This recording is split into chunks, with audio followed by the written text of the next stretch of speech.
Sir మీరు రచయితగా ప్రస్థానం ప్రారంభించారు, నటులుగా ఎప్పుడు రంగస్థలంలో అనుభవం ఉన్నప్పటికీ బేసిక్గా మేము నటులం. చాలా నాటకాలు వేసాం. నాటకాలు వేసే క్రమంలో మా గురువుగారు సినిమాకి వెళ్ళిపోయారు. అప్పట్లో సినిమాకి వెళ్ళిపోతే మా సంస్థకి రచయిత లేడు. ఆ కారణంగా నేను ఫోర్స్డ్ రైటర్ని.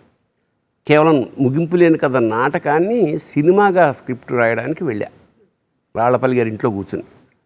అప్పుడు పరిచయమైన వంశీ గారు లేడీ స్టైల్. అక్కడి నుంచి నేను వెనక్కి తిరిగి చూసుకోవాల్సిన అవసరం లేకపోయింది. కవిగాంచను చోటు రవిగాంచను అంటారు కదా, కవిత్వానికి లక్ష్యం ఉండాలి అంటారు పెద్దలు. మీ కవిత్వానికి లక్ష్యం ఏంటి? కన్నీటి బిందువు ఒకటి కింద పడాలి, లేదా కన్నీరు తొడవగలగాలి. ఆటగద భూమిపై 3 వంతుల నీరు, మిగతాది కన్నీరు ఆట నీకు, ఆటగద రాసివా.